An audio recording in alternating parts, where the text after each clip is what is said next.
Muy buenos días a todos los que se encuentran conectados para la sala de situación correspondiente a la semana epidemiológica 4. Darles la bienvenida a quienes ya nos están acompañando desde muy temprano. Para el día de hoy, la agenda que se ha programado en un primer momento corresponde a la presentación de la sala de crisis del Centro de Operaciones de Emergencia de Salud, COE Salud, de la Dirección General de Gestión de Riesgos. Luego vamos a tener la presentación de la sala de brotes, lo que ha ocurrido hasta el día de ayer en relación a la notificación de brotes y eventos de importancia en salud pública, que va a estar a cargo de la Dirección Ejecutiva de Respuesta a Brotes y EVISAT. Ya en los temas centrales y pensando en que no le debemos dejar de tener la mirada a otros problemas que también en época de pandemia deben de ser atendidos y están siendo atendidos. Hay una preocupación constante del Ministerio de Salud para que problemas como mortalidad materna se analicen, se evalúen, se monitoreen y a la vez se generen propuestas o estrategias para su reducción. Y vamos a tener en un primer momento la presentación de la situación epidemiológica de la mortalidad materna en el país a cargo de la Dirección Ejecutiva de Vigilancia Epidemiológica del Centro Nacional de Epidemiología, Prevención y Control de Enfermedades. Ya para cerrar el día, y creo consideramos de suma importancia, la presentación de la Dirección General de Intervenciones Estratégicas en Salud Pública a través de la Dirección Ejecutiva de Salud Sexual y Reproductiva, quien nos van a presentar lo que vendría a ser las estrategias para la reducción de la mortalidad materna. Vamos a dar inicio a las presentaciones de la presente semana. Invitamos a la licenciada Angie Moreno para que nos haga la presentación de lo que es la sala de crisis en la semana epidemiológica 4. Buenos días, adelante licenciada Angie. Muy buenos días, doctor. Muchísimas gracias por el espacio. Reciban un cordial saludo de nuestro director general, el doctor Willington Mendoza Valladolid. Vamos a proceder con la exposición de la sala de crisis del COE Salud correspondiente del 22 al 28 de enero del presente año. Empezaremos entonces con el resumen de los eventos con repercusión a la salud que se han registrado en esta semana. Observemos que hemos tenido el registro de 40 eventos, de los cuales se mantienen los accidentes de tránsito con el mayor porcentaje de registro, que es un 65%, delincuencia común 6 y otros 8 eventos registrados que están entre lluvias e inundación. En la tabla número 2 podemos ver también que el detalle de los eventos antropológicos y naturales registrados tienen casi su totalidad, un 93% de origen antrópico y solo un 8% de origen natural. Asimismo, los daños a la salud que se han generado en estos eventos registran 95 lesionados y 12 fallecidos a nivel nacional. Ancash registra la mayor cantidad de lesionados y Piura registra la mayor cantidad de fallecidos. En el cumplimiento del indicador de oportunidad dentro de las 2 horas de registrado el evento, tenemos que Apurímac ha tenido la mayor cantidad de eventos y ha tenido el registro de las 2 horas de la totalidad de sus eventos. Cabe recalcar que es muy importante que las regiones registren dentro de las 2 horas sus eventos para poder sistematizar y conocer la situación actual de las emergencias y desastres a nivel nacional. El indicador, la región que ha cumplido el indicador es Apurímac en calidad por el contenido de los registros que se suben al CIRET, Junín, y en cantidad Apurímac. El indicador en DIRIS, en Lima Metropolitana, está Lima Centro, en calidad Lima Sur por el contenido de sus registros y en cantidad Lima Centro. Se realizó asimismo el monitoreo de instituciones técnico-científicas. Recuerden que la semana pasada hemos tenido más de 20 registros de eventos sísmicos. Esta semana, del 22 al 28, tenemos un total de 4 eventos sísmicos de intensidad de 3 a 4 en las regiones Ica, Callao, Puno y Arequipa. Asimismo, el monitoreo volcanológico mantiene la alerta naranja en el volcán Sabancaya y la alerta amarilla en el volcán Ubinas. Esta información es con fuente de IGP. Sigue con el 14 de enero el comunicado del ENFEN número 1, en el que el estado de alerta se mantiene no activo y esperando que para abril se normalice la temperatura superficial del mar. En temporada de lluvias, bueno, este mapa ya lo conocemos, tenemos aún 1040 distritos de alto riesgo. Veamos acá en este mapa, pues la temporada de lluvias ha generado muchos daños también a todas las regiones. Tenemos un acumulado de 101 IPRES afectadas operativas. Una IPRE afectada inoperativa que está en la región Cusco, 84 lesionados, 40 fallecidos y desaparecidos que es en la región Cusco. Las movilizaciones, las acciones que realizó el Ministerio de Salud y las regiones frente a temporadas de lluvias 2020-2021 registra un acumulado de 211 personal de salud movilizados, 100 equipos técnicos movilizados y 69 brigadistas regionales movilizados. Observemos también que en el detalle, la región que ha movilizado más brigadistas en estas emergencias por lluvias ha sido Ancash. Las acciones COVID que se han realizado a nivel nacional se mantiene 17 regiones fortalecidas con 56 ofertas móviles. Recordemos que las ofertas móviles están clasificadas por 3 niveles de acuerdo a su complejidad. El nivel 1, hay 44 ofertas móviles desplazadas a nivel nacional, de nivel 2, 8 y de nivel 3, 4. En Lima Metropolitana, bueno, tenemos 56 infraestructuras móviles a nivel nacional, de las cuales el 79% se encuentran en su operatividad. El 79% se encuentran operativas a nivel nacional, de las cuales el 76% en Lima Metropolitana y el 65% en las regiones.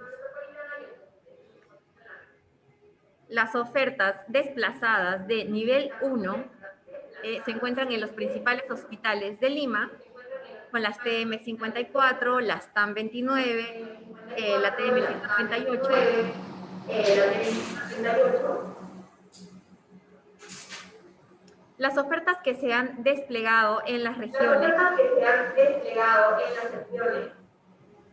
de los CAT, ellos, bueno, hasta 35 camas, podemos ver que tenemos las TM54 y las masivas. En todas las regiones pueden ver los detalles en la imagen. Son un total de 37 ofertas móviles de nivel 1, 5 ofertas móviles de nivel 2 y 2 ofertas móviles de nivel 3. Estas ofertas móviles han generado atenciones, las mismas que ha registrado el COE Salud, con un total de 32.867 atenciones en la segunda ola, desde noviembre del 2020 hasta enero del 2021.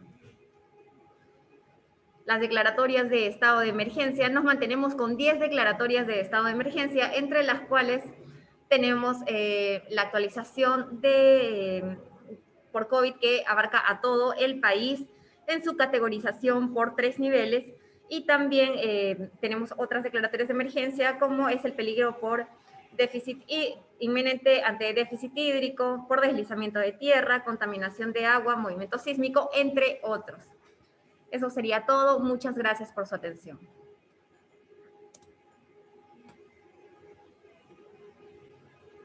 Vamos a continuar con la sala. Invitamos al doctor Javier Mancilla, quien es residente del programa de entrenamiento en epidemiología de campo y actualmente está en la dirección ejecutiva de respuesta a brotes y eventos de importancia en salud pública, para la presentación de lo que corresponde a los brotes y EBISAT de la presente semana. Buenos días, doctor Javier. Adelante.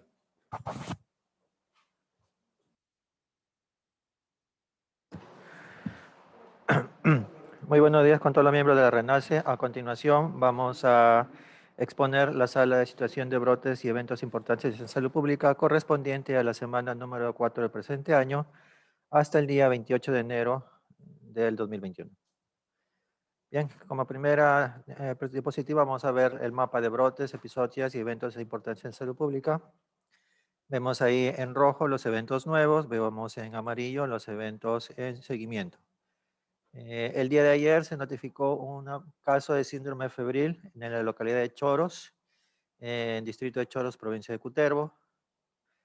Es un evento nuevo con resultado de laboratorio y con un riesgo de transmisión medio, perdón. El día 26 se notificó en una comunidad nativa de Cajamarca, en la comunidad nativa de Supayacu, en el distrito de Huarango, 9 casos de COVID, dentro de ellos un fallecido, el riesgo de transmisión es alto. Ese mismo día también se notificó un conglomerado de casos en la ciudad de Bagua, dentro del distrito de Bagua, ¿no? De 10 niños menores de 1 año que han tenido exámenes correspondientes a virus sincitial respiratorio. Rápidamente vamos a mencionar de que los menores han estado en estancia hospitalaria durante la observación y que todos actualmente están en sus domicilios. El riesgo de transmisión es medio debido a que no hay una relación y están esparcidos en lo largo y ancho de la ciudad de Bagua. Asimismo, ese mismo día se ha reportado un brote de COVID-19 en una población cerrada. Se tienen 17 casos identificados con un riesgo de transmisión alto, propiamente por ser población cerrada. El día 25, en Arequipa, se ha notificado 3 casos más de rabia, correspondiente a las localidades y distritos de Yura en 1, en Cerro Colorado 2, ¿no? Y en Caima es el último reporte que se tiene, haciendo ya hasta el momento 10 casos de rabia canina en Arequipa. Vale decir de que Cerro Colorado es el distrito que tiene la mayor cantidad de casos. De los 10, 6 se encuentran en Cerro Colorado. Yura tiene 3 y Caima ahora se comporta con un nuevo escenario al reportar un nuevo caso de rabia canina. Por lo tanto, el riesgo de transmisión es alto. En Amazonas se tiene un reporte de brote de dengue en la propia ciudad de Bagua. Ya se tienen 64 personas reportadas, dentro de ellas un caso fallecido. El riesgo de transmisión es medio. Y como seguimiento se tiene un brote de malaria falciparum en las localidades de Pijuayal y Naranjal, en el distrito de Morona. Hasta el momento se vienen identificando 32 casos de malaria falciparum en ambas localidades, siendo el riesgo de transmisión medio. Bien, vamos a describir el caso de síndrome febril en el distrito de Choro. Se trata de una mujer de 44 años que el día 24 hace las características clínicas de la enfermedad. Por ello acude a una clínica privada en Cutervo el día 25 y posteriormente se traslada el día 27 a un centro de salud en Jaén, en Magnayal, donde le realizan una prueba rápida para dengue, siendo positivo en S1. Aparte de este traslado, el informe no refiere hasta el momento si ha habido otro desplazamiento, pero hasta el momento en Choros, en los últimos 10 años, no ha habido un caso de dengue confirmado, por lo cual podría tratarse de un nuevo evento si se confirma con pruebas moleculares o una segunda prueba. Existe una conexión entre la población de Choros, ¿no?, con las provincias de Utubamba, Jaén y San Ignacio, por lo cual podría haber por ahí un nexo, ¿no? Aparte de que Bagua ahorita, más tarde vamos a comentar que tiene un brote activo de dengue. Las actividades realizadas fueron la notificación del evento, la investigación por parte del equipo de respuesta rápida, se hizo un levantamiento de índice édico en 72 viviendas inspeccionadas, en las cuales arrojó el índice de 5.5, se ha continuado con búsqueda activa de casos y está pendiente de las acciones de control químico en la zona. En cuanto a el brote de dengue en la comunidad nativa de Aguajún, en Cajamarca, en la localidad de Supayacu, El día 25 se tiene conocimiento de muertes relacionadas a COVID en la localidad, por lo cual se traslada un equipo, ¿no? Y han identificado a 9 personas con prueba rápida positiva que más o menos desde el día 7 de enero han iniciado síntomas. De estas 9 personas, 8 son con sintomatología leve y habiendo fallecido una de ellas tras tener 9 días de enfermedad el día 25. Es una mujer de 38 años que tenía una comorbilidad que era diabetes. Vemos abajo en la lámina, vemos que hay los 5 casos fallecidos que van entre el 15 y el 24 de enero, ¿no? Como vemos ahí, la edad mínima es de 16 años, la edad máxima es de 82 años. 3 de ellos son varones y una es una mujer. Dentro de los 4 casos que aún se han catalogado como de las defunciones que han habido en la localidad, que es fuera de lo común, pero se observa que dentro de las 4 que estamos observando, al menos 2 tienen diagnóstico de infecciones respiratorias agudas. Una neumonía viral en un varón de 56 años, ¿no? Y una insuficiencia respiratoria aguda asociada a una neumonía viral en una persona mujer de 71 años. También se nota ahí que dentro de la relación hay una persona que ha fallecido fuera de la comunidad nativa. Supayacu ha fallecido en Cunchín. Vale decir de que la comunidad de Huajún Supayacu es una población que tiene más o menos 1000 habitantes, siendo el núcleo principal Supayacu, ¿no? Y tiene 8 caseríos aledaños en los cuales mantiene una comunicación fluida y constante. Han habido actividades sociales dentro de la comunidad, ¿no? Según reporta el informe, tales como campeonatos de vóley, polladas o reuniones religiosas que posiblemente hayan influido para la presentación del brote. Cuenta la localidad con un establecimiento de salud tipo 1-2, en la cual hay un médico, hay enfermera, hay obstetra y técnico de enfermería, que son atendidos allí localmente. Sin embargo, cuando necesitan alguna atención de mayor complejidad, la población por su propia cultura y costumbres evita trasladarse a otros lugares, ¿no? Las actividades realizadas para el presente brote fueron el desplazamiento de una brigada de la microrred Guarango, estuvieron entre el 20 y 23 de enero, hicieron el censo, tienen 47 casos sospechosos, ¿no? El día 25 se desplaza el equipo de la Red Santiago para realizar actividades con las autoridades de salud, con las autoridades distritales, ¿no? Con el APU y demás dirigentes para implementar las acciones de control de brote. Se ha dispuesto el aislamiento de los casos captados por 14 días según la normatividad para reducir la transmisión y facilitar la atención médica. Además, se han trasladado balones de oxígeno, manómetros, pruebas antigénicas, ¿no? Todo el material que se requiere para fortalecer la atención en salud. Y posteriormente se hizo la notificación.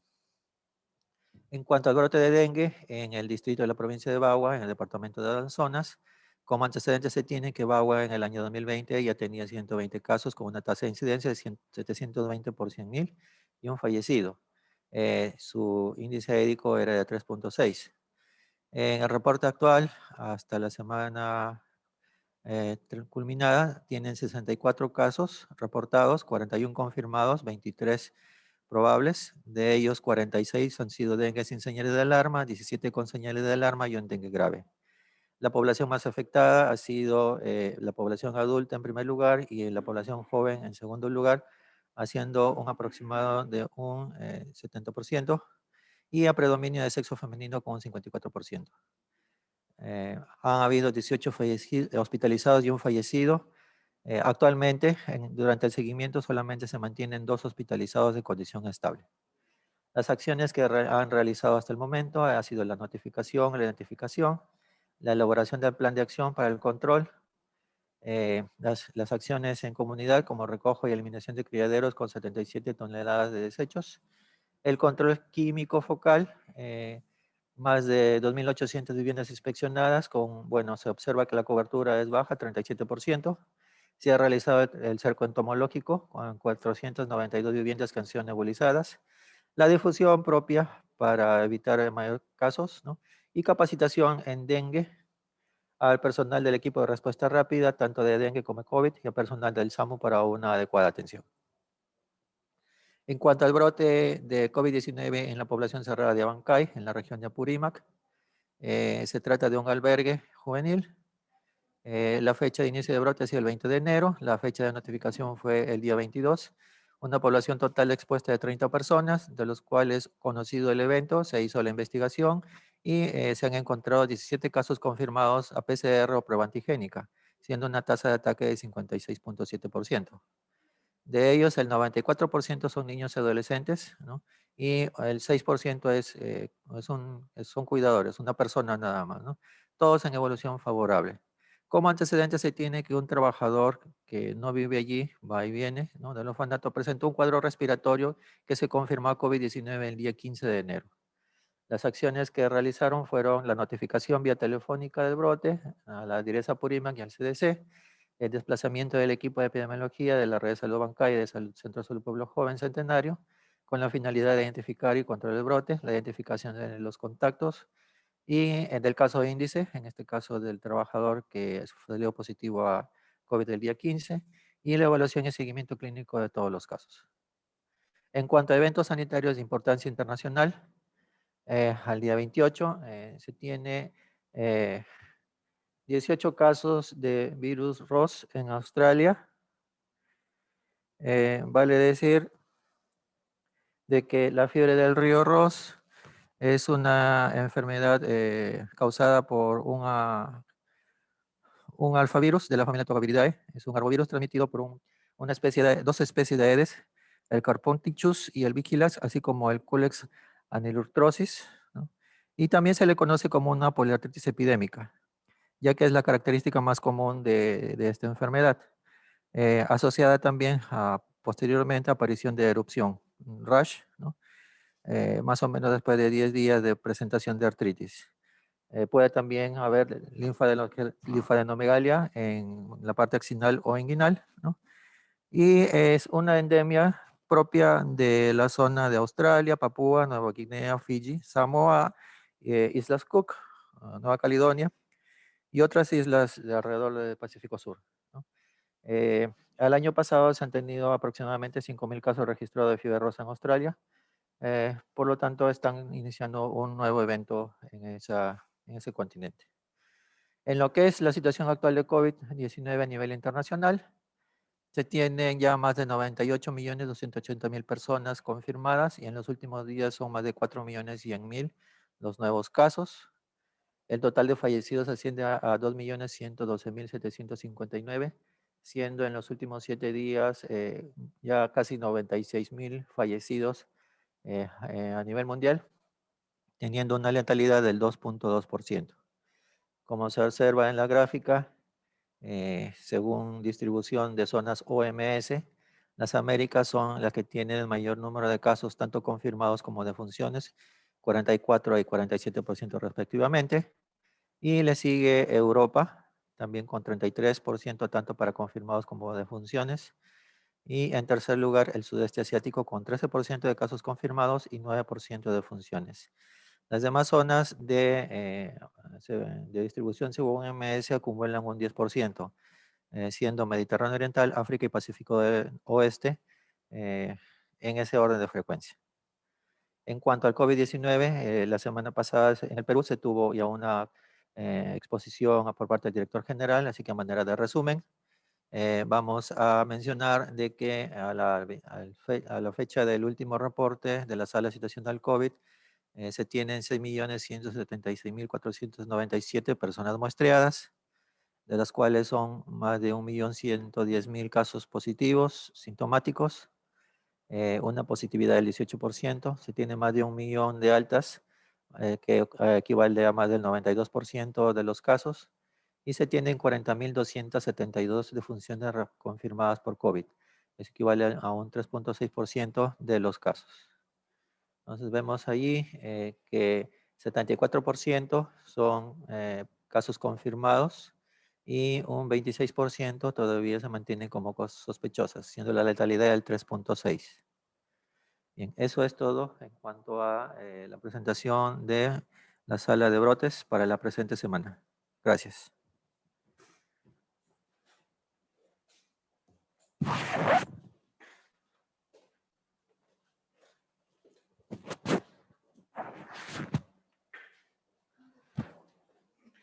Muchísimas gracias, doctor Javier. La bienvenida a los que se han ido conectando en el transcurso de la presentación del doctor Javier. El resumen hecho que nos parece muy interesante. Vemos ya el incremento de notificaciones de brotes y EBISAT de parte de las unidades notificantes. Cuando tengan algún tipo de estos eventos, no duden en ingresar al CIEPI Brotes. Tienen el acceso para poder reportar en las primeras 24 horas la presencia de un evento que sea un riesgo, constituya un riesgo para la salud, tanto en el nivel local, en el nivel regional y en el nivel nacional. Vamos a estar atentos, vamos a esperar sus informes adicionales de seguimiento, los resultados de las investigaciones, como es el caso del brote de COVID-19 en la comunidad nativa de Supayacu, en Guarango, San Ignacio, el brote de dengue en el distrito y provincia de Bagua, en la región Amazonas, así como también la ampliación del brote en una comunidad cerrada en lo que es la región Apurímac, que hay que hacerle seguimiento y hay que hacer un análisis más profundo. Les mencionamos al inicio de que a pesar de la pandemia no podemos nosotros dejar de mirar problemas que significan un problema de salud pública. Y en este contexto, la mortalidad materna está siendo evaluada, está siendo monitoreada y está siendo intervenida a través de estrategias para su reducción. Vamos a invitar a la licenciada Fabiola Gil. Ella es la responsable de la vigilancia epidemiológica de mortalidad materna en la Dirección Ejecutiva de Vigilancia Epidemiológica del Centro Nacional de Epidemiología, Prevención y Control de Enfermedades, quien nos va a hacer una presentación en relación a cuál es la situación epidemiológica actual en relación a la mortalidad materna en el país. Licenciada Fabiola Gil, muy buenos días. Adelante.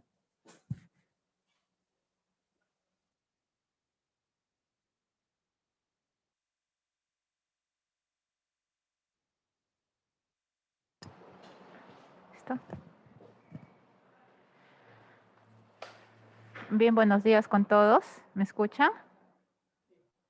Sí, bien. El día de hoy vamos a presentar la situación epidemiológica de la muerte materna con un corte a la semana 3, al 23 de enero de 2021. En este gráfico podemos observar que a la semana 3 se tiene notificadas al sistema de vigilancia epidemiológica un total de 25 muertes maternas de clasificación preliminar directa e indirecta. Esto representa, comparado al mismo periodo del año pasado, un incremento de aproximadamente el 32% de muertes, con 6 muertes más.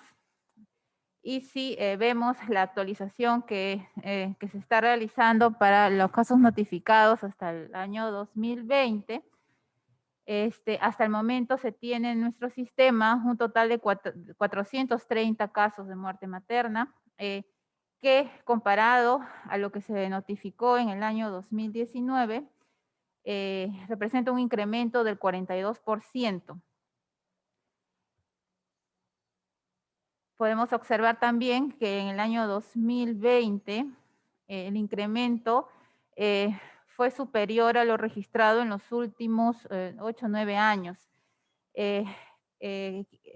logrando aproximadamente o acercándonos a lo que se notificó en el año 2012, donde se tuvo 439 muertes maternas.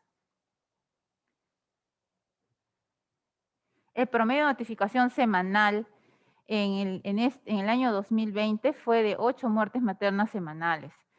Sin embargo, en el 2019 se tuvo 5.8, aproximadamente 6 muertes maternas notificadas semanalmente. Vemos que entre el año 2018 y 2019 se fue disminuyendo la notificación en promedio semanal por año.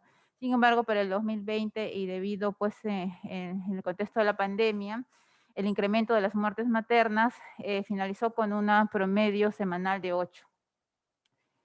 Este gráfico nos muestra la notificación acumulada por trimestre durante el año 2020 comparado a los años anteriores, a los 3 años anteriores.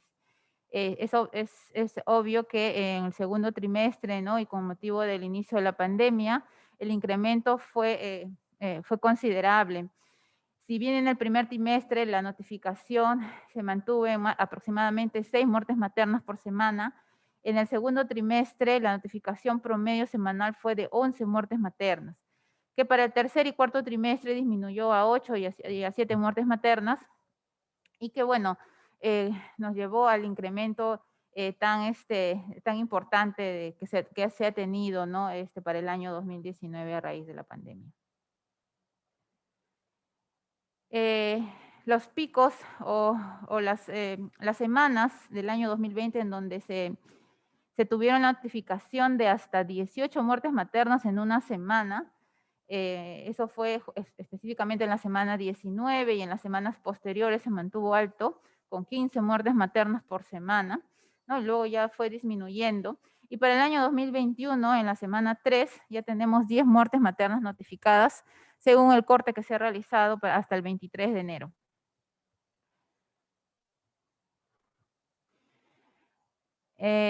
Si se compara las muertes maternas notificadas en el año 2019 y 2020, tenemos que el departamento de Loreto y Cusco son los departamentos en donde se ha presentado el mayor incremento de muertes maternas.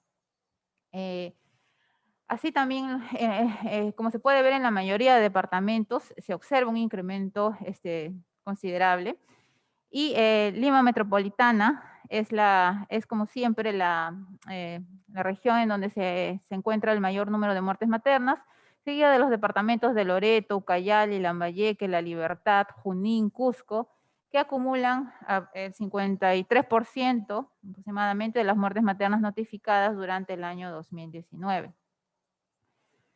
Por procedencia es algo similar, también Loreto y Cusco han presentado el mayor incremento de muertes maternas. Ya para Lima Metropolitana se tiene menos muertes maternas notificadas, que comparando a lo que es la notificación por ocurrencia. Pero sin embargo, por ser Lima y algunos otros departamentos, los más densamente poblados, se ha observado también, y a pesar de eso, un incremento en estos departamentos y regiones. En las últimas 3 semanas de este año tenemos 6 muertes notificadas en la semana 1, en la semana 2 tenemos 9 muertes y en la semana 3, 10 muertes. Si lo queremos ver, si queremos revisar lo notificado en las 4 últimas semanas, es Lima Metropolitana la que acumula 5 muertes, seguido de Piura con 4 muertes. Ojo, Piura en la semana 3 ya ha presentado 3 muertes maternas en solo una semana. Tenemos entendido que hay más muertes maternas en lo que lleva de esta semana, en la semana 4. El departamento de Ancash también en las 4 últimas semanas ha notificado ya 3 muertes maternas, igual que San Martín, 3 muertes maternas en las últimas 4 semanas epidemiológicas. Ojo que todos los datos que se están mostrando corresponden a muertes maternas de clasificación preliminar, directa e indirecta, hasta los 42 días de haber culminado la gestación. No se está mostrando las muertes maternas tardías, que para el año 2019 ascienden a 14.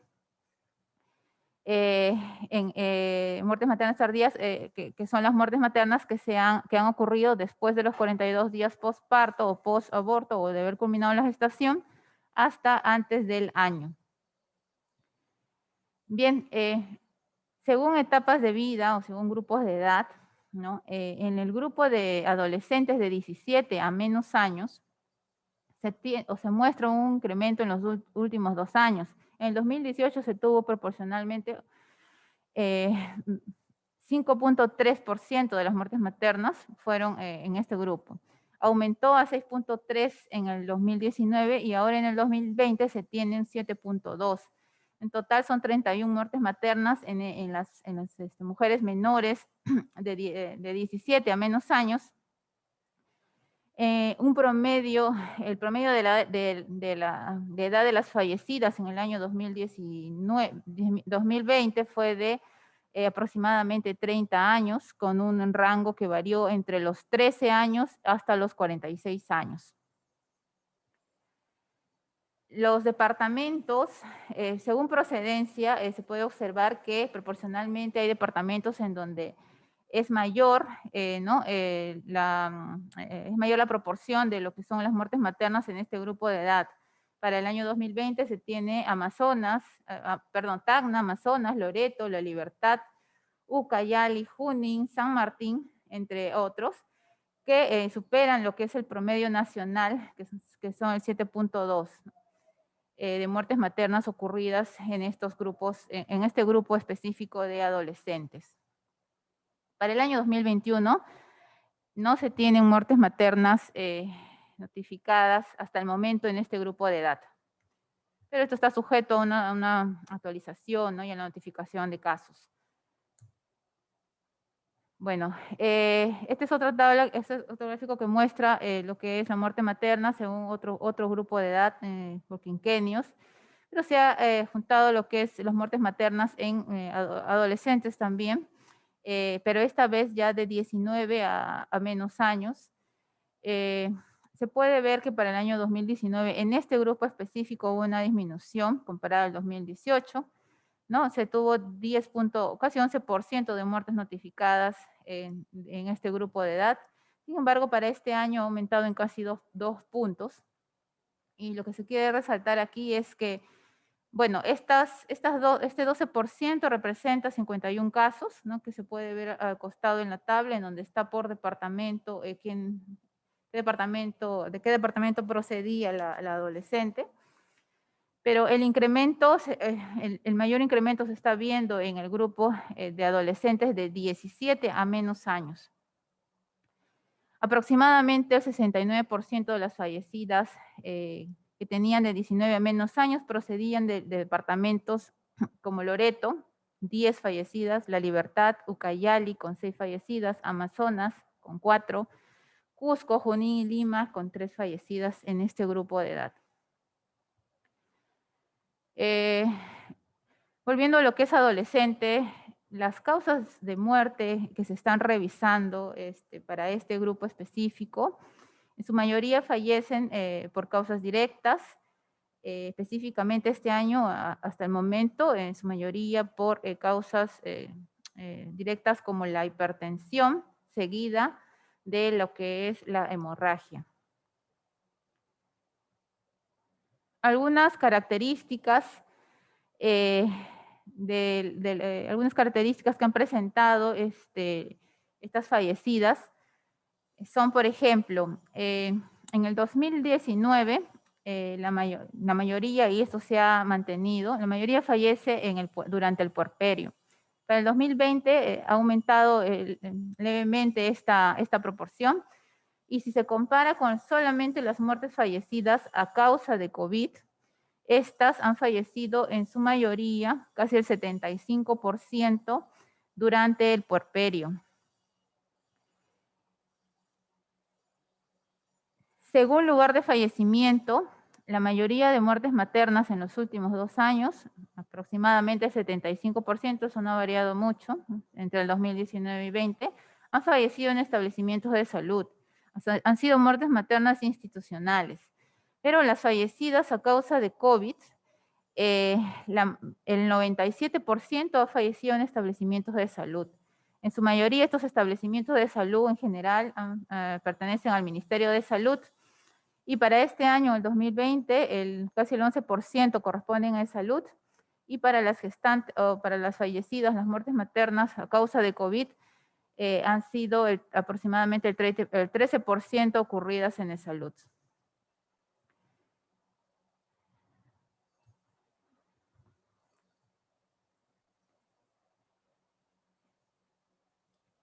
De las muertes maternas institucionales, este año, la mayoría ha fallecido en establecimientos del segundo nivel de atención, a diferencia del año 2019, en donde la mayoría fallecía en establecimientos del tercer nivel de atención.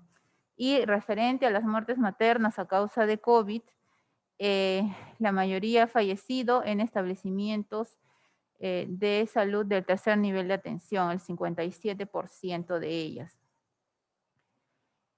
Referente a los controles prenatales, entre el año 2019 y 2020, entre el 70 y 65% respectivamente de las muertes maternas fueron muertes en donde la gestante o había recibido atenciones prenatales durante su gestación. Esto no se ve o se ve menos en lo que son las muertes maternas a causa de COVID. Y este año se puede observar también que de ese grupo que tuvieron las atenciones prenatales o que se dieron al menos a una atención prenatal, una menor proporción lo hizo oportunamente durante el primer trimestre, 57%. Y las fallecidas a causa de COVID, solo el 50%, la mitad de ellas.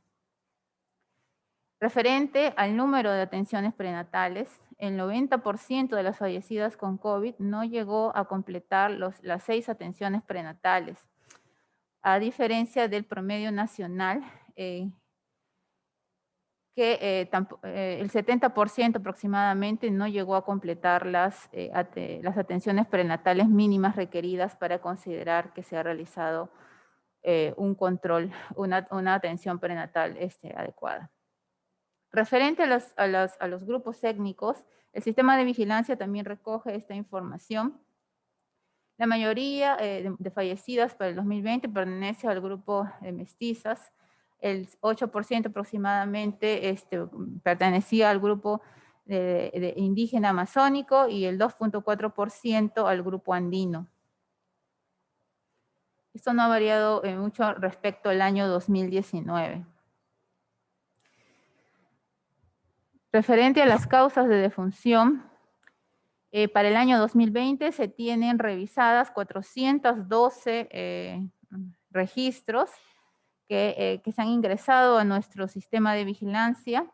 Se ha tenido que verificar la información tanto de la notificación inmediata como de la investigación epidemiológica. Esto para este año específicamente debido a que a raíz de la pandemia ha habido dificultad para las reuniones de los grupos de los miembros del Comité de Prevención de Muerte Materna, Fetal y Neonatal en diferentes partes del país. Por lo tanto, esto ha dificultado la revisión de casos y también la investigación epidemiológica de la muerte materna. Sin embargo, se cuenta con información más o menos a un 70% de la ficha de investigación epidemiológica. Entonces, lo que se tiene para este año comparado al año pasado es que el 56% de las muertes maternas en este año ha ocurrido a raíz de causas directas, con una disminución del 6%, y el 43%, casi 44%, ha ocurrido por causas indirectas.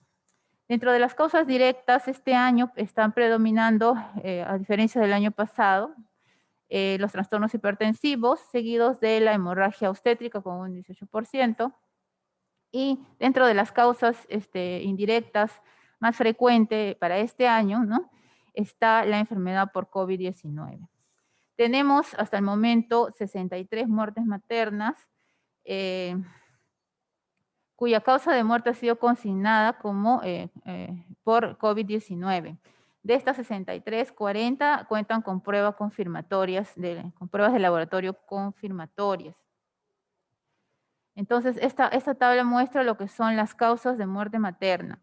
El gráfico del costado muestra solo las muertes maternas con infección por COVID confirmada, ocurridas en el año 2020. Las muertes maternas ocurridas o con prueba confirmatoria son 40, en donde la causa de defunción ha sido atribuida al COVID, y 36, en donde a pesar de tener pruebas confirmatorias para COVID, las causas consignadas son diferentes, son por otras causas. En el gráfico podemos ver que de las 76, el 53% ocurrió por COVID y el resto ocurrió por otras causas, específicamente y en su mayoría, o en segundo lugar, trastornos hipertensivos y las causas, otras causas indirectas. Entonces, una cosa es muerte materna por COVID o a causa del COVID, que en este momento representa un 15% de las muertes ocurridas en el país, y la otra es muerte materna con COVID o que tenga una prueba confirmatoria para COVID.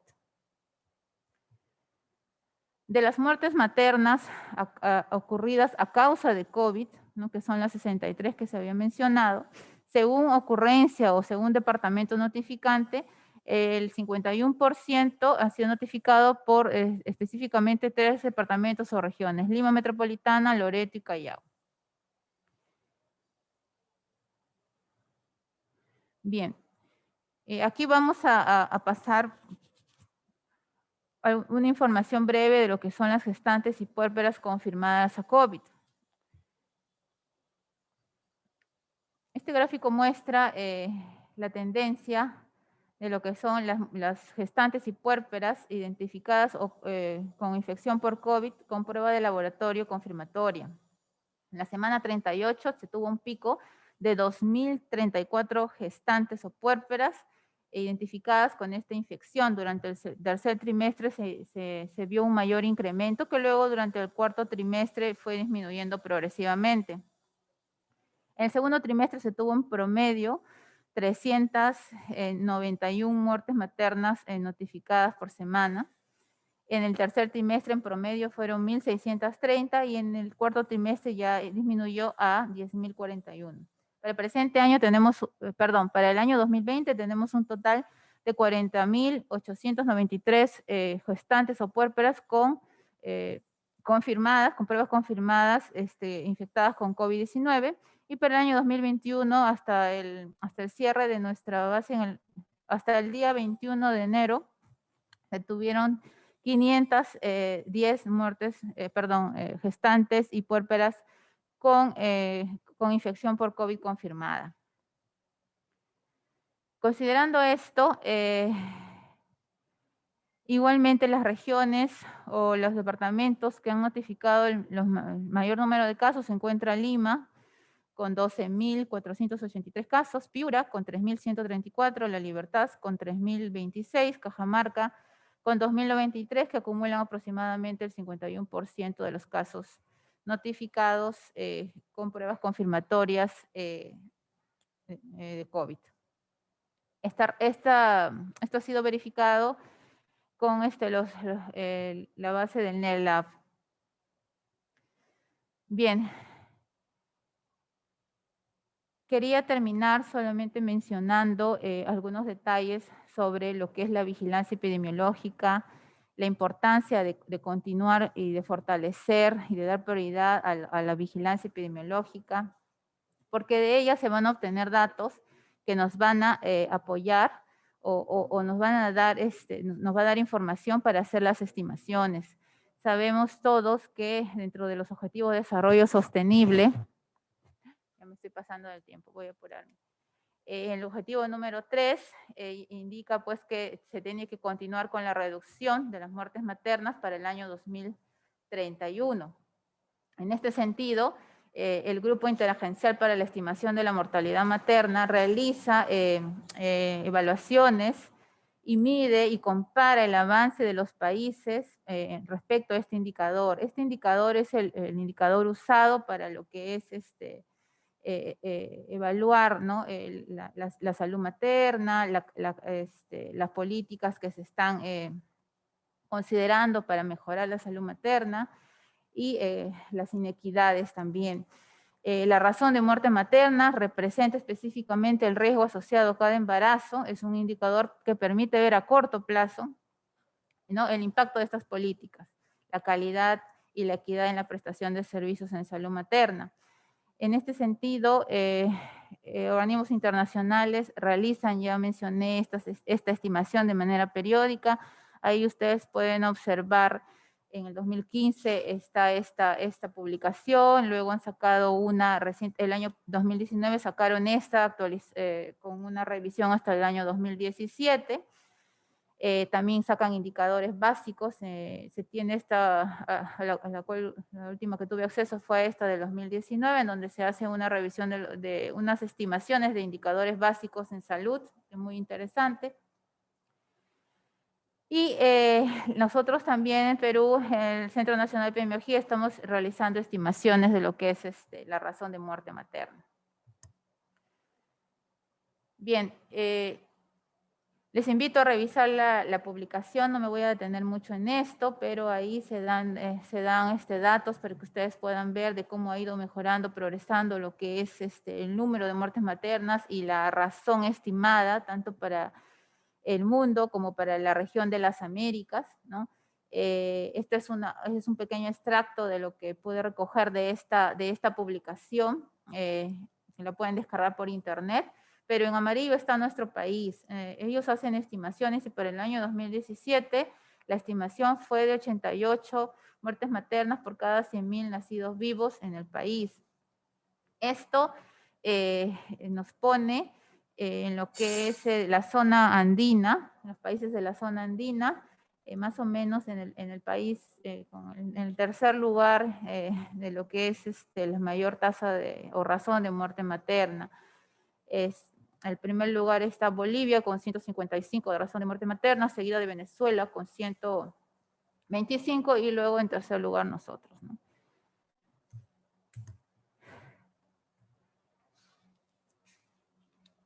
Ya, 2 minutos. Nuestro sistema de vigilancia recoge información específicamente de la ocurrencia de las muertes maternas, tanto de las directas, indirectas, incidentales y las tardías, que ya había mencionado.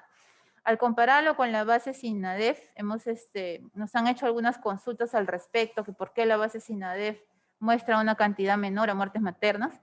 Se ha hecho la revisión de estas y ya se están realizando las investigaciones para poder revisar las muertes maternas que aparecen en este sistema y que no han sido captadas por algún motivo el sistema de vigilancia.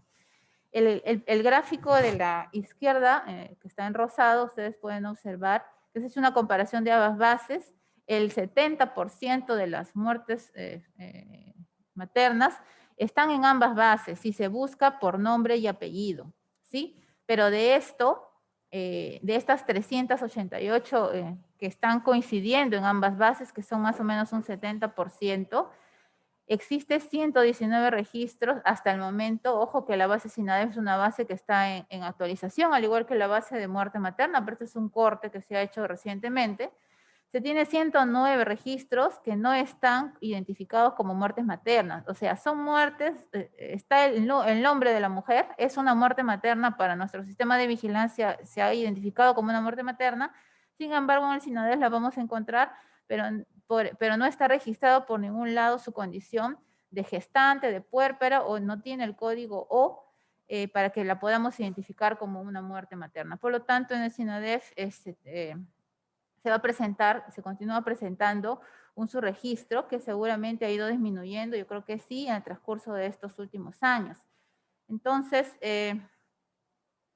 si solamente buscamos en SINADEF las muertes maternas que tengan el código o que se haya registrado en alguna parte del certificado de función que corresponde a una muerte materna, en realidad tenemos 242 casos identificados en SINADEF.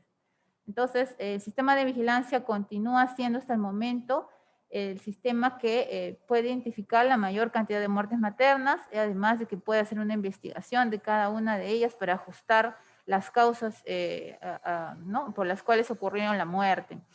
Y también hemos identificado, y es lo que estamos en proceso de investigación, ya me he comunicado con muchas direzas, y disculpen que me demore un poquito con esto, y nos vamos a seguir comunicando porque hay 24 registros que aparentemente son muertes maternas, pero que no están en nuestro sistema de vigilancia. La mayoría de ellos corresponden a otras regiones fuera de Lima.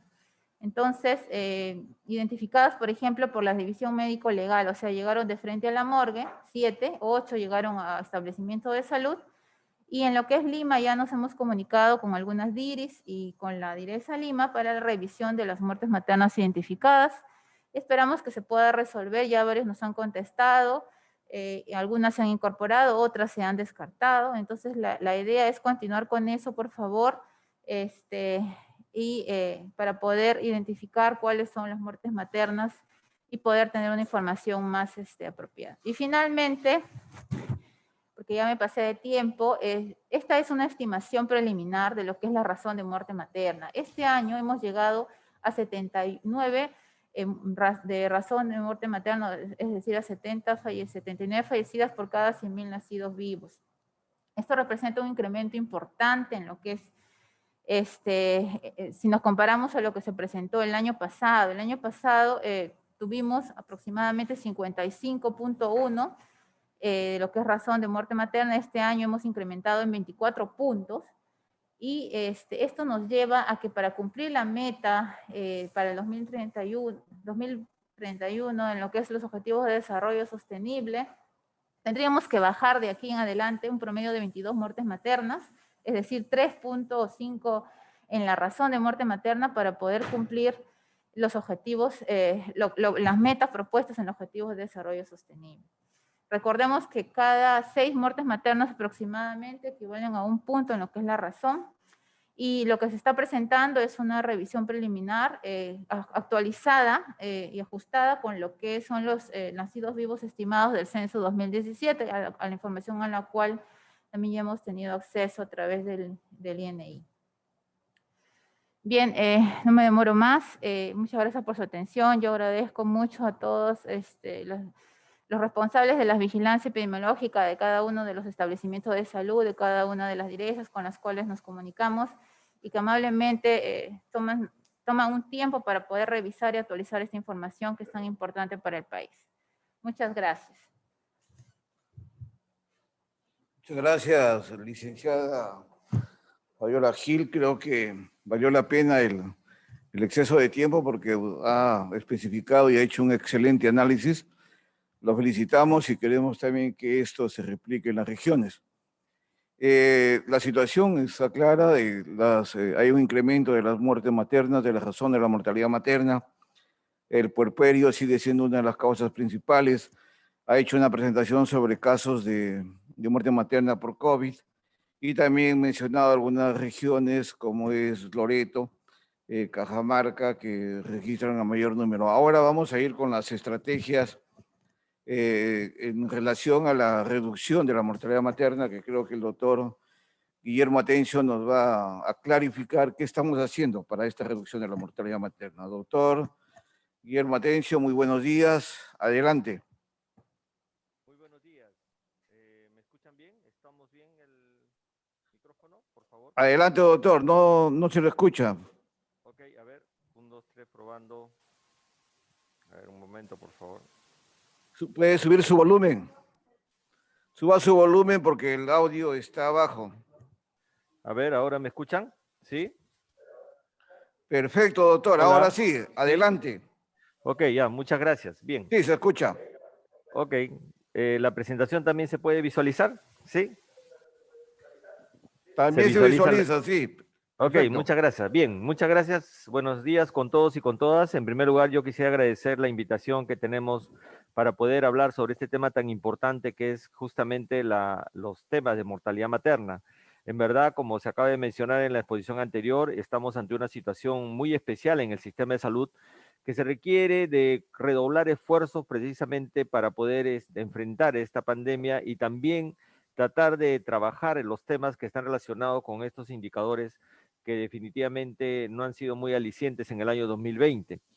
Una situación muy especial que estamos viviendo, y también quisiera yo agradecer a todos aquellos que estamos precisamente trabajando muy intensamente en el contexto de poder reducir la mortalidad materna y atender a las pacientes obstétricas. Bien, rápidamente vamos a hablar muy brevemente sobre los aspectos importantes, no repetitivos, pero sí los aspectos que pensamos intervenir. En primer lugar, quisiéramos manifestar de que precisamente, como se acaba de mencionar, a la semana 53 tenemos un grupo de regiones que representan un 55% de procedencia de donde provienen el mayor número de muertes maternas, en donde precisamente consideramos que es prioritario comenzar a intervenir para justamente poder cumplir con la disminución de esta característica, de este indicador. Lima Metropolitana es uno de ellos, en los que precisamente se ve un número absoluto incrementado de muertes maternas. Esto no es, como acaba de mencionar, una situación que se presenta nueva, sino se ha venido presentando a lo largo de los años y tenemos que impulsar precisamente ese tipo de intervenciones. Hay que tomar en cuenta que las intervenciones básicas en salud sexual y reproductiva tienen que ver con una cadena causal que lleva a la muerte materna. En primer lugar, que la mujer debe estar gestando, ¿no? En segundo, que la gestante desarrolle un problema de salud y que y tercero, que la complicación sea tratada o no es tratada, cuando no es tratada inadecuadamente, se ocurre la muerte materna. Las intervenciones están relacionadas precisamente a interferir en esta cadena causal. Tenemos la planificación familiar, los métodos anticonceptivos postpartos, la atención integral de la víctima de violencia que generan embarazos no planificados, y por otro lado también en el tema de que la gestante puede ser un problema de salud, básicamente la intervención en la atención prenatal, el parto institucional, la referencia oportuna, y cuando la complicación se produce hay que tener un manejo adecuado y oportuno de la emergencia y mejorar la capacidad resolutiva, evidentemente, desde todo punto de vista. Si analizamos la cadena causal de lo que ha venido ocurriendo, sabemos de que, por ejemplo, la suspensión de las actividades de consulta externa, la suspensión de las visitas domiciliarias y la disminución en un 30% de recursos humanos que han presentado comorbilidades o enfermedad en el tema, por ejemplo, de la atención presencial, ha disminuido definitivamente el acceso a los servicios de planificación familiar y a la atención prenatal. Aquí podemos ver rápidamente un gráfico de análisis que hemos hecho nosotros, donde vemos cómo se produce una caída muy brusca en la línea roja, especialmente en el mes de abril, originando al final del año una brecha de un 20% que no se ha podido recuperar el año de atención prenatal. Las regiones que se han visto más afectadas, como podemos ver, por ejemplo, en esta gráfica, han sido precisamente las regiones, por ejemplo, de La Libertad, Loreto, de las Lima, mientras que ha habido algunas regiones que, por el contrario, han logrado superar este problema, como podemos ver, por ejemplo, el Cusco, Cajamarca y Lima región. Definitivamente esto nos enseña de que hay una disparidad de las actividades que se han venido desarrollando en las diferentes regiones y que por lo tanto podríamos desarrollar acciones muy concretas a nivel regional para mejorar precisamente la capacidad operativa a pesar de la pandemia. Este es un reporte en donde justamente vemos que hay dos grupos que se afectan básicamente con el tema, por ejemplo, de la atención en planificación familiar. Hemos observado y hemos hecho un análisis, ¿no?, de que en la actualidad, a pesar de que las mujeres dan a luz, el acceso a los métodos modernos postparto, por ejemplo, es muy bajo. El más alto lo presenta Pasco con un 20.3%. Eso quiere decir que de las mujeres, por ejemplo, que acceden a tener un parto institucional, solamente el 20% salen con un método anticonceptivo moderno.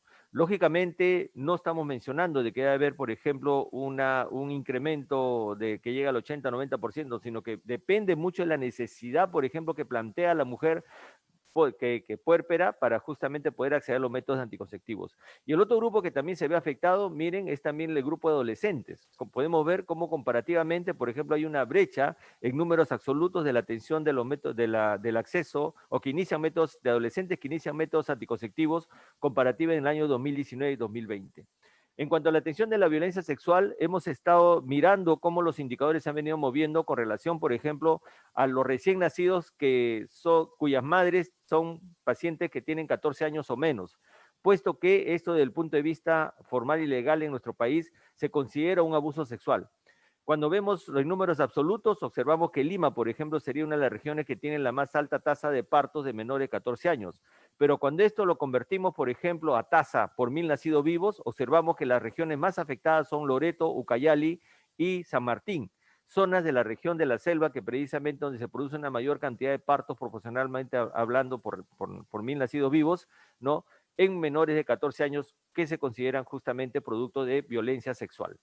Este es el caso, por ejemplo, de la atención del kit de emergencia, donde nosotros podemos observar, hemos hecho un registro para precisamente mirar cómo se viene la entrega de los kits de emergencia y podemos mirar el cambio que ha habido de 564, por ejemplo, kits de violencia que se entregó en 2019, En el año 2020, gracias a una serie de actividades que se han desarrollado de los diferentes equipos, se ha logrado, por ejemplo, hacer una entrega de 1.325 kits de violencia. Y la región que más reporte de kit de violencia, entrega de kit de violencia, es justamente Arequipa. No porque precisamente exista necesariamente una mayor cantidad de violencia, sino básicamente porque sí hemos observado que existe un trabajo coordinado, intersectorial, que está dando muy buenos resultados y que justamente queremos empezar a copiar para las demás regiones. Cuando hemos hecho un análisis de quiénes son las personas que reciben este kit de emergencia, podemos ver de que, por ejemplo, cerca del 60% de los pacientes son menores de 18 años, entre los que figuran el mayor volumen entre 10 y 15 años. El segundo análisis, la segunda cadena causal, por ejemplo, es la atención prenatal. La atención prenatal básicamente, por ejemplo, cumple 4 funciones: la captación de gestantes, la detección y manejo de las complicaciones, la programación de las pacientes de alto riesgo y la ejecución de un plan de parto. Vemos también la caída brusca que ha tenido las atenciones prenatales a nivel del año 2020 y comparativamente en números absolutos una brecha de 14% que no se ha podido recuperar. Aquí también vemos el número de parto, por ejemplo, en menores de 18 años, cómo se ha llevado a cabo. Sin embargo, estos datos son a la segunda semana del mes de enero. Sabemos de que, por ejemplo, es posible que haya un subregistro de niños que han nacido en mujeres menores de 18 años que todavía no han sido registrados y que probablemente, por ejemplo, den unos datos diferentes. Pero al momento lo que se ha visto es que hay en el año 2020, comparativa con el 2019, hay un menos 6.4% de partos en menores de 18 años. El número de casas maternas, considerando que las casas maternas, por ejemplo, es una estrategia válida para poder incrementar la posibilidad de que las mujeres, por ejemplo, que viven lejos de los servicios de salud, puedan permanecer con sus familias cercanas a en los momentos que tengan que dar a luz. Y hemos visto cómo, por ejemplo, ha habido una disminución también en la operatividad de las casas maternas, según, por ejemplo, el gráfico que podemos ver. En el 2019, por ejemplo, hubieron 107 casas maternas en el Cusco y fueron reducidas a 84. En total, por ejemplo, hemos observado de que hay 70 casas no operativas a nivel nacional que justamente también tenemos que plantear como intervenciones válidas. Este es el porcentaje de parto institucional. Vemos de que, por ejemplo, en el 2020 ha habido un descenso del parto institucional, considerando, por ejemplo, de que las regiones más afectadas han sido Loreto, Ucayali y Pasco. La siguiente análisis de cadena causal es justamente la respuesta de los sistemas de salud a las emergencias obstétricas. Básicamente aquí vamos a reconocer que han habido cuatro situaciones que se han presentado. El condicionamiento, por ejemplo, la atención de gestante a pruebas, que ya hemos mencionado, de que es un tema que, por ejemplo, deberíamos dejar de lado, puesto que las atenciones de la gestante no pueden condicionarse a pruebas que se puedan estar realizando. La saturación de los servicios de emergencia y las unidades de cuidados intensivos con pacientes COVID, que ha disminuido, por ejemplo, la posibilidad de transferencia de las emergencias obstétricas, la disminución de los recursos humanos por comorbilidades, como ya lo hemos mencionado, y también esta falta de recursos humanos no solamente ha afectado la parte asistencial, sino también la parte administrativa, originando una desarticulación de las actividades que se desarrollaban en los sistemas de referencia y contrarreferencia entre niveles de atención. Esto precisamente ha disminuido la respuesta para la atención de la emergencia obstétrica. Aquí hemos hecho un análisis, por ejemplo, de las funciones obstétricas neonatales básicas, que es una estrategia que se utiliza para medir, por ejemplo, la capacidad operativa de los servicios desde el punto de vista obstétrico. Y podemos ver de que precisamente las regiones que han tenido, por ejemplo, mayor afectación con tener equipos completos son donde justamente ha ocurrido el mayor número de muertes maternas. Por lo tanto, este es un punto en donde se debe intervenir. Estas son las actividades que hemos venido desarrollando muy rápidamente, principalmente actividades, 3 niveles de actividad, la difusión de las normas que han sido aprobadas para garantizar la continuidad de la atención, por ejemplo, en los servicios de planificación familiar y atención prenatal, las actividades de monitoreo a nivel regional. Nos hemos reunido con todas las regiones en 2 momentos del año para justamente mirar las actividades que se venían desarrollando y los procesos de capacitación virtual en diferentes actividades. ¿Cuáles son las intervenciones que plantamos para el 2021? En primer lugar, tenemos que reconocer que hay que incrementar el tema de la difusión sobre derechos sexuales y reproductivos. ¿Y por qué? Porque precisamente hay que tomar en cuenta de que la falta de atención prenatal o la falta, por ejemplo, de acceso a los servicios de salud reproductiva produce vulnerabilidad en las mujeres, puesto que al no acceder tienen, por ejemplo, mayores complicaciones no tratadas en el embarazo o en el parto o en el puerperio. Consideramos también de que debemos, por ejemplo, mejorar nuestra norma para mejorar el acceso al servicio de planificación familiar, incrementando la participación comunitaria, principalmente para el acceso de las mujeres en edad fértil a métodos de planificación familiar, entrega de medicamentos a domicilio y también hacer un monitoreo permanente de la disponibilidad que en la actualidad existe de manera general, por ejemplo, a nivel regional, y eso lo estamos, por ejemplo, mirando, pero debemos mejorar nuestro nivel de capacitación para el monitoreo. También contar con un sistema automatizado para la captación y continuidad de la atención y planificación familiar que estamos precisamente desarrollando. La atención de la violencia sexual, tenemos una norma aprobada en agosto de 2020, justamente donde incorpora la atención en la emergencia de las pacientes, de las mujeres y el entorno familiar que son víctimas de violencia sexual. En este contexto tenemos un plan de implementación que estamos llevando a cabo, justamente que básicamente ahorita en estos próximos meses tiene 2 puntos importantes: aprobar los procesos de atención de las pacientes víctimas de violencia y organizar y capacitar a los equipos, por ejemplo, de los diferentes elementos de salud para que puedan dar una mejor calidad de atención y puedan garantizar no solamente la atención integral, sino también el acceso a la justicia que se requiere justamente en estos casos. Las intervenciones para detener, por ejemplo, detección de riesgos, ¿no? Vamos a tener que actualizar y mejorar nuestra norma para la adecuación y continuidad de los servicios de salud social y reproductiva en la segunda ola, establecer un plan de cierre de brecha de recursos humanos de acuerdo a las funciones obstétricas neonatales y fortalecer el sistema Guaguaret para automatizar los sistemas de telesalud, georreferencia, manejar el radar de gestantes y organizar las actividades de teleconsulta y presenciales para que se pueda garantizar la continuidad de la atención prenatal. Por otro lado, también consideramos que en la mejor atención del parto hay que adecuar justamente la norma, ¿no? Hay que hacer un plan de fortalecimiento de los sistemas de la casa de espera y culminar los módulos de atención de parto que estamos justamente programados. En las intervenciones importantes que vamos a para la mejora de la atención de la emergencia obstétrica, tenemos la mejora en la continuidad de la atención con la automatización y articulación del sistema de referencia y contrarreferencia. Tenemos que hacer un trabajo coordinado con la Dirección General de Operaciones en Salud, así como los responsables de organización de servicios. Trabajar el sistema centralizado regional de camas obstétricas que estamos, por ejemplo, trabajando ya desde el año pasado. La atención de la movilidad extrema, justamente consideramos de que tenemos que hacer el registro y seguimiento de la movilidad materna extrema. No queremos acá superponer las actividades del CDC, que son actividades básicas de notificación, sino más bien del seguimiento que requiere, porque la movilidad materna extrema tiene que ser atendida. Y pensamos justamente hacer intervenciones centralizadas desde la teleconsulta, ¿no? Y el Comité de Mortalidad Materna, ¿no? Que tenemos que monitorizar, hacer la auditoría de los casos de mortalidad materna para sacar el máximo aprendizaje y las sesiones permanentes del Comité de Mortalidad Materna.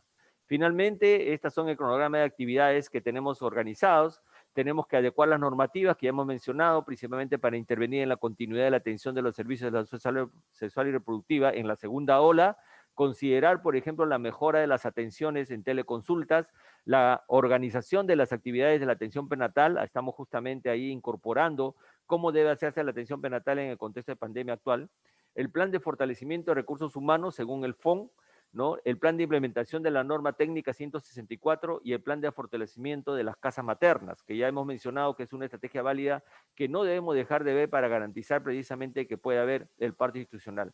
También estamos trabajando todo el aspecto de informatización de la atención prenatal con la teleatención. Estamos organizando que la teleatención, por ejemplo, esté integrado al Guaguaret con la georreferencia y la ubicación de las pacientes y también las referencias y contrarreferencias. Los módulos de atención prenatal y planificación familiar que ya se está trabajando, así como el sistema regional de camas obstétricas centralizadas y los registros y seguimiento de movilidad materna extrema que, por ejemplo, ya estamos empezando a coordinar con los directores, con los coordinadores regionales para poder llevar a cabo este proceso. Bien, consideramos que justamente garantizar la salud sexual y reproductiva es hacer que las mujeres sean menos vulnerables y tengan las mismas oportunidades. Muchas gracias.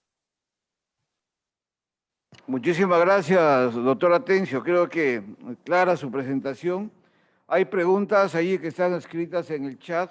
A ver si usted les responde también de manera escrita. Porque yo creo que cuando se hace un trabajo, cuando se programa un trabajo y se realizan acciones, siempre van a haber inquietudes y vamos a tener que finalmente elegir por lo mejor. Y la mejor estrategia, medirlo más adelante en términos de impacto, no en el corto periodo, por lo menos en el mediano plazo.